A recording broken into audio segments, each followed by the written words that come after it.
ადგილი სამების ეკლესია, სადაც მთელი ბავშვობა, როდესაც ეკლესიისკენ მომავალ გზას მოუყვებოდი ხოლმე, შემოსახულში იყო ეს პატარა სახლი და ყოველთვის რაღაცა მქონდა ესეთი პატარა ოცნებასავით, რომ ოდესმე აქ იქნებ დავსახლდე.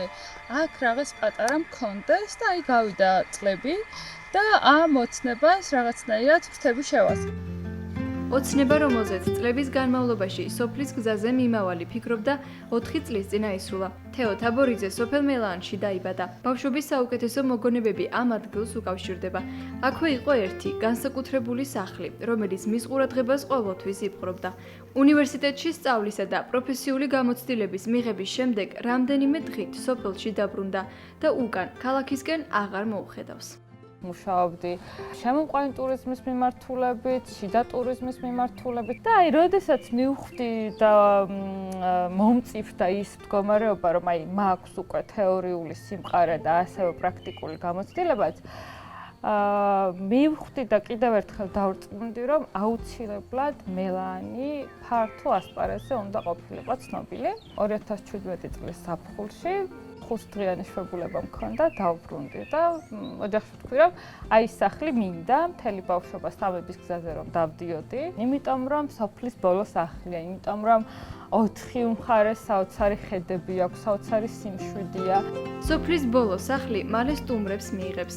ქალაქს სრულიად მოწყვეტილი ლურჯდარაბებიანი შენობა მის დიასახლისთან ერთად მთავარი მიზნისკენ ისწრაფის. სოფელი მელაანი ტურისტული მარშრუტის ნაწილად აქციოს. ამისთვის კი თეო თაბორიძე სოფელში არსებულ ყველა ბუნებრივ რესურსს იყენებს. მელაანიან ვინტეჯ გესტ-ჰაუსი თავიდანვე ვიცოდი, რომ არ უნდა ყოფილიყო მხოლოდ რაღაცა ერთი ღამის თევის ნავსაყუდელი და აქაც იმიტომ, რომ ვხედავდი, როგორც ვთქვათ, ჩემი ოჯახის შესაძლებლობას, რომ შეგვეძლო, რომ მრავალფეროვანი შეთავაზებები გაგვეკეთებინა დაინტერესებული ადამიანებისთვის, ასევე ეს ჩემი სოფლის უნიკალური ბუნებრივი შესაძლებლობებიც ესე არ უნდა დაკარგულიყო.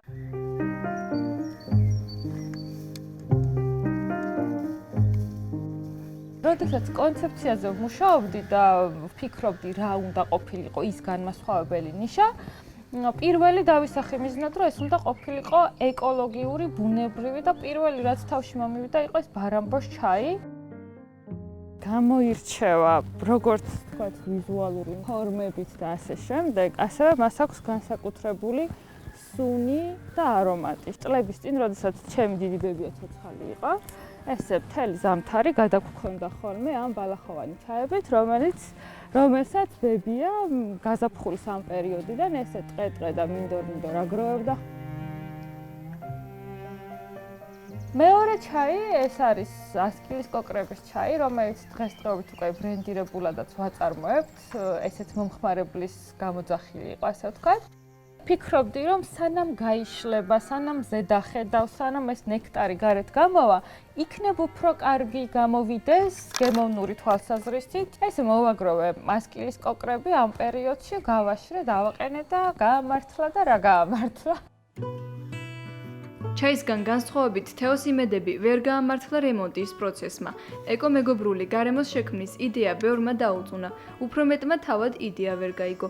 ამიტომ ამ პრობლემის გადაჭრის გზას თავად მიაგნო. ან ვერ ვხსნიდი და ვერ აკეთებდნენ, ან თავაზობდნენ იმ სიმარტივეს, რაც ნაცადი ქონდა და იცოდნენ და სულ ვიყავით აი ესე ბრძოლაში რა, რომ ეს არ გამოვა, ეს მინდა არ გამოვა და მოკლედ მთელი ამბავი და მე ავდგებოდი ხოლმე და ჩემი ხელით ვაკეთებდი და ძალიან კარგი გამოდიოდა. სანამ კარადი შეღებვა თავად მოუწევდა თეო თაბორიძემ რთული გზა გამოიარა. მეგობრებმა არჩევანი დაუწუნეს და თან დაამატეს.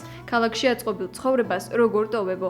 ახალგაზრდა მასპინძელს კი ამ კითხვაზე ყველასთვის ერთი პასუხი აქვს. იმისათვის რომ იყო წარმატებული, იმისათვის რომ იყო რეალიზებული, არ არის საჭირო რომ დედაქალაქის შუაგულში ცხოვრობდა და ამ ჩქეფარე ცხოვრებაში იყო ჩართული. ქალაქურმა სივრცემ შეიძლება უფრო დათრგუნოს ამა თუ იმ ადამიანის პოტენციალი და შესაძლებლობები, ვიდრე რაღაცა პატარა ლოკალურ თემში.